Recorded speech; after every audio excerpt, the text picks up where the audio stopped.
कहानी का शीर्षक है भोला राम का जीव और इसे लिखा है श्री हरिशंकर परसाई जी ने। ऐसा कभी नहीं हुआ था। धर्मराज लाखों वर्षों से असंख्य आदमियों को कर्म और सिफारिश के आधार पर स्वर्ग या नरक में निवास स्थान अलॉट करते आ रहे थे, पर ऐसा कभी नहीं हुआ था। सामने बैठे चित्रगुप्त बार बार चश्मा पोंछ, बार बार थूक से पन्ने पलट रजिस्टर पर रजिस्टर देख रहे थे। गलती पकड़ में ही नहीं आ रही थी। आखिर उन्होंने खोज कर रजिस्टर इतने जोर से बंद किया कि मक्खी चपेट में आ गई। उसे निकालते हुए वे बोले, महाराज, रिकॉर्ड सब ठीक है। भोला राम की जीव ने 5 दिन पहले देह त्यागी और यमदूत के साथ इस लोक के लिए रवाना भी हुआ, पर यहां अभी तक नहीं पहुंचा। तभी धर्मराज ने पूछा, और वह दूत कहाँ है? महाराज, वह भी लापता है। ये चित्रगुप्त ये बात बोल ही रहे थे कि इसी समय द्वार खुले और एक यमदूत बड़ा बदहवास वहां आया। उसका मौलिक कुरूप चेहरा परिश्रमी, परेशानी और भय के कारण और भी विकृत हो गया था। उसे देखते ही चित्रगुप्त चिल्ला उठे, अरे तू कहां रहा इतने दिन? भोला राम का जीव कहां है? यमदूत ने हाथ जोड़कर बोला, दया निधान, मैं कैसे बतलाऊं कि क्या हो गया। आज तक मैंने धोखा नहीं खाया था, पर भोला राम का जीव मुझे चकमा दे गया। 5 दिन पहले जब जीव ने भोला राम की देह को त्यागा, तब मैंने उसे पकड़ा और इस लोक की यात्रा आरंभ की। नगर के बाहर ज्यों ही मैं उसे लेकर एक तीव्र वायु तरंग पर सवार हुआ, त्यों ही वो मेरे चंगुल से छूटकर न जाने कहां गायब हो गया। इन 5 दिनों में मैंने सारा ब्रह्मांड छान डाला, पर उसका कहीं पता नहीं चला महाराज, कहीं पता नहीं चला। धर्मराज क्रोध से बोले, मूर्ख, जीवों को लाते लाते बूढ़ा हो गया, फिर भी एक मामूली बूढ़े आदमी के जीव ने तुझे चकमा दे दिया। दूत ने सिर झुकाकर कहा, महाराज, मेरी सावधानी में बिल्कुल कसर नहीं थी। मेरे इन अभ्यस्त हाथों से अच्छे अच्छे वकील भी नहीं छूट सके, पर इस बार तो कोई इंद्रजाल ही हो गया महाराज। तभी चित्रगुप्त ने कहा, महाराज, आजकल पृथ्वी पर इस प्रकार का व्यापार बहुत चला है। लोग दोस्तों को कुछ चीज भेजते हैं और उसे रास्ते में ही रेलवे वाले उड़ा लेते हैं। हौजरी के पार्सलों के मोजे रेलवे अफसर पहनते हैं। मालगाड़ी के डब्बे रास्ते में कट जाते हैं। इस बात एक और बात हो रही है, राजनीतिक दलों के नेता विरोधी नेता को उड़ाकर बंद कर देते हैं। कहीं भोला राम के जीव को भी तो किसी विरोधी ने मरने के बाद दुर्गति करने के लिए नहीं उड़ा दिया। धर्मराज ने व्यंग से चित्रगुप्त की ओर देखते हुए कहा, तुम्हारे भी रिटायर होने की उम्र आ गई। भला भोला राम जैसे नगण्य दीन आदमी से किसी को क्या लेना देना। इसी समय कहीं से घूमते घामते नारद मुनि वहां आ गए। धर्मराज को गुमसुम बैठे देख हुए बोले, नारायण नारायण। क्यों धर्मराज, कैसे चिंतित बैठे हैं? क्या नरक में निवास स्थान की समस्या अभी हल नहीं हुई? इस पर धर्मराज ने कहा, नमस्कार मुनिवर, वह समस्या तो कभी की हल हो गई। नरक में पिछले सालों में बड़े गुणी कारीगर आए हैं। कई इमारतों के ठेकेदार हैं जिन्होंने पूरी पैसे लेकर रद्दी इमारतें बनवाई। बड़े बड़े इंजीनियर भी आए हैं जिन्होंने ठेकेदारों से मिलकर पंचवर्षीय योजनाओं का पैसा खाया। ओवरसीयर हैं जिन्होंने उन मजदूरों की हाजिरी भरकर पैसे हड़पे जो कभी काम पर गए ही नहीं। इन्होंने बहुत जल्दी नरक में कई इमारतें तान दी हैं। वह समस्या तो हल हो गई, पर एक बड़ी विकट उलझन आ गई है।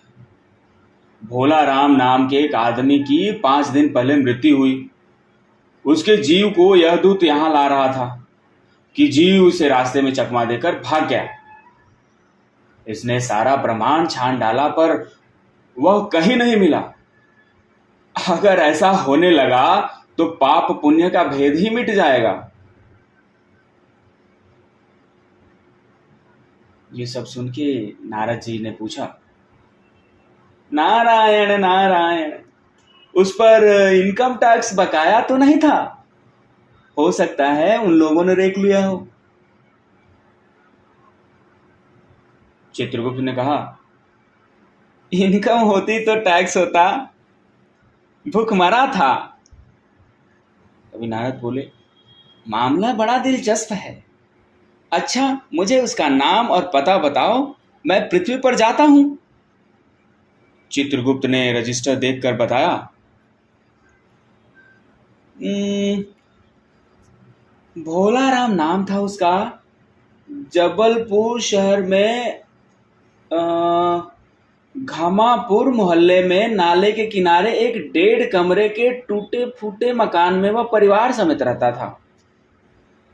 उसकी एक स्त्री थी, 2 लड़के और एक लड़की। उम्र लगभग 60 साल, सरकारी नौकरी था।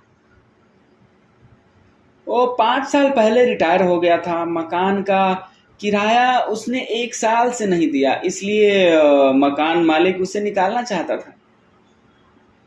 इतने में ही भोला राम ने संसार छोड़ दिया। आज 5वां दिन है। बहुत संभव है कि अगर मकान मालिक वास्तविक मकान मालिक है तो उसने भोला राम के मरते ही उसके परिवार को निकाल दिया। इसलिए आपको परिवार की तलाश में काफी घूमना पड़ेगा। ये सारी इंफॉर्मेशन लेके नारद जी वहां से निकले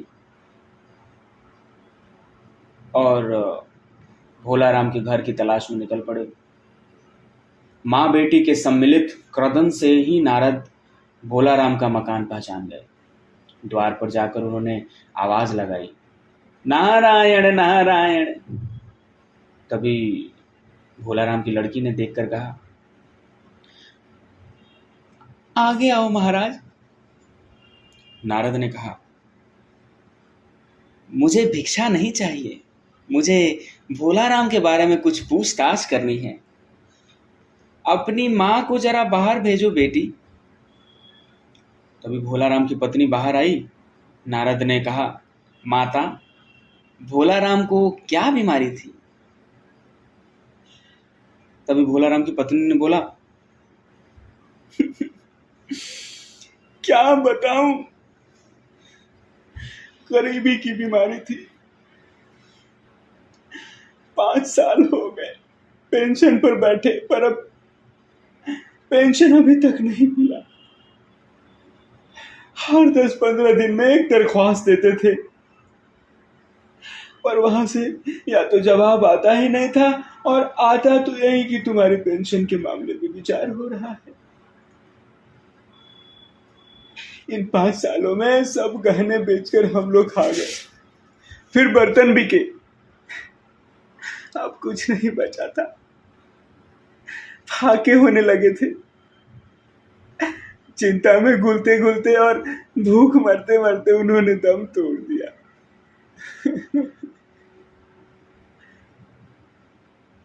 तभी नारद ने कहा, क्या करोगी मां? उनकी इतनी ही उम्र थी। ऐसा तो मत कहो महाराज, उम्र तो बहुत थी। 50-60 रुपया महीना पेंशन न मिलती तो कुछ और काम करके ही गुजारा हो जाता, पर क्या करें, 5 साल नौकरी से बैठे हो गए और अभी तक एक कौड़ी भी नहीं मिली। ये दुख की कथा सुनने की फुर्सत नारद को थी नहीं। वे अपने मुद्दे पर आए। माँ, ये बताओ कि यहाँ किसी से उनका विशेष प्रेम था जिसमें उनका जी लगा हो? तभी पत्नी बोली, लगाव तो महाराज बाल बच्चों से ही होता है। नहीं नहीं, परिवार के बाहर भी हो सकता है, मेरा मतलब किसी स्त्री से।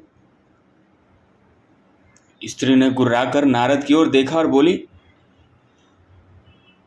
मत बको महाराज, तुम साधु हो, उचक्के नहीं हो। जिंदगी भर उन्होंने किसी दूसरी स्त्री को आंख उठाकर नहीं देखा। नारद हंसकर बोले, हाँ, तुम्हारा सोचना ठीक ही है। यही हर अच्छी गृहस्थी का आधार होता है। अच्छा माता, मैं चला। तभी स्त्री ने कहा, महाराज आप तो साधु हैं, सिद्ध पुरुष हैं, कुछ ऐसा नहीं कर सकते कि उनकी रुकी हुई पेंशन मिल जाए, इन बच्चों का पेट कुछ दिन भर जाए। ये सब सुनकर नारद को दया आ गई थी। वो कहने लगे, साधुओं की बात कौन मानता है? मेरा यहाँ कोई मठ तो है नहीं, फिर भी मैं सरकारी दफ्तर जाऊंगा और कोशिश करूंगा। ये बोलकर नारद वहां से चलकर सरकारी दफ्तर पहुंचे। वहां पहले कमरे में बैठे बाबू से उन्होंने भोला राम के केस के बारे में बातें की। उस बाबू ने उन्हें बड़े ध्यान पूर्वक देखा और देखते हुए बोला,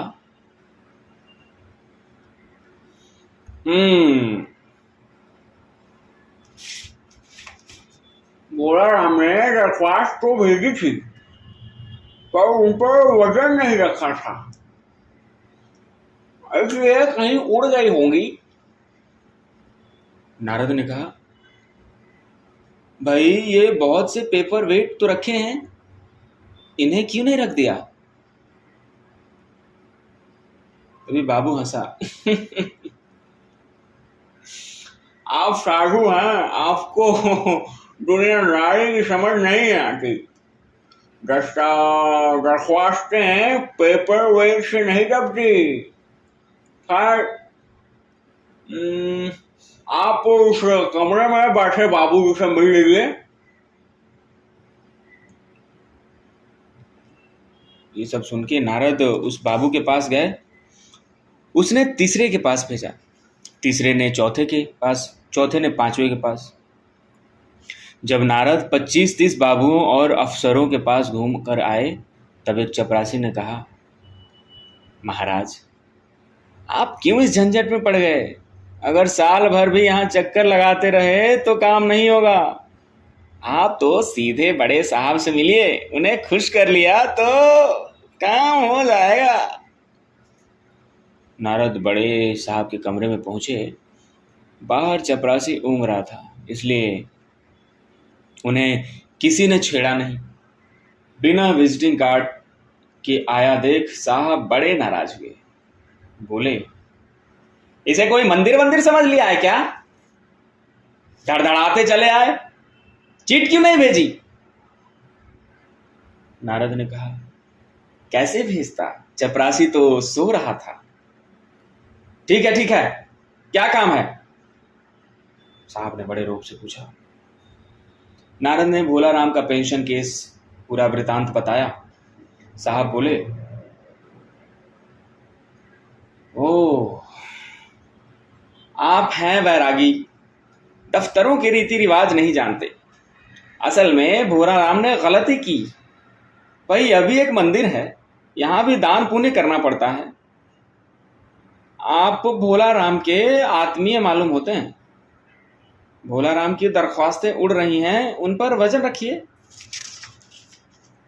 नारद ने सोचा कि फिर यहां वजन की समस्या खड़ी हो गई। अरे ये वजन है क्या? तभी साहब बोले, भाई सरकारी पैसों का मामला है, पेंशन का केस 20 दफ्तरों में जाता है, देर लगी जाती है।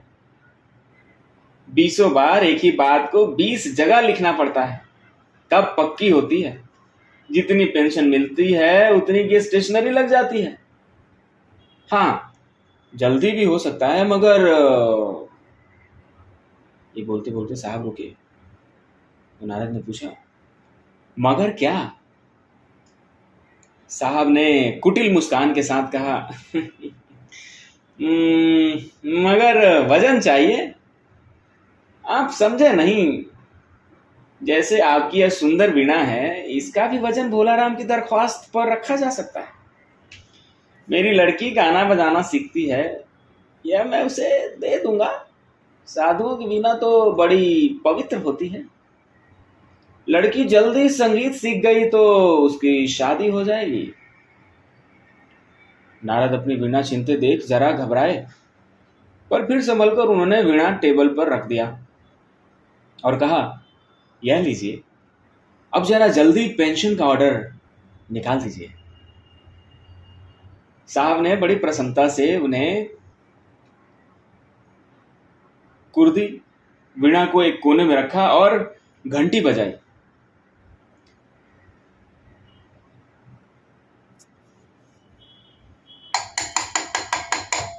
घंटी बजी, चपरासी अंदर आया।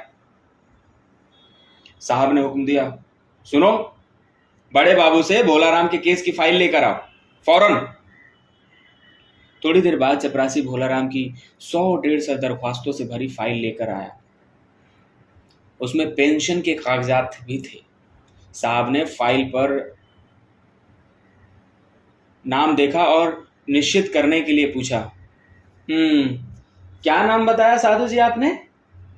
नारद समझे कि साहब कुछ ऊंचा सुनते हैं, इसलिए जोर से बोले, जी भोलाराम। सहसा फाइल से आवाज आई, कौन पुकार रहा है मुझे? पोस्टमैन है क्या? पेंशन का ऑर्डर आ गया क्या? फाइल से आवाज आता देख साहब डरकर कुर्सी से लुढ़क गए। नारद भी चौंके, पर दूसरे ही क्षण समझ गए। बोले, भोलाराम, क्या तुम भोलाराम की जीव हो? तभी फाइल से आवाज आई, हाँ, मैं भोलाराम का जीव हूं। नारद ने कहा, और मैं नारद हूं, मैं तुम्हें लेने आया हूं। चलो, स्वर्ग में तुम्हारा इंतजार हो रहा है। तभी फाइल से आवाज आई, मुझे नहीं जाना, मैं तो पेंशन की दरख्वास्तों में अटका हूं, यही मेरा मन लगा है, अपनी दरख्वास्तें छोड़कर नहीं जा सकता। कहानी समाप्त।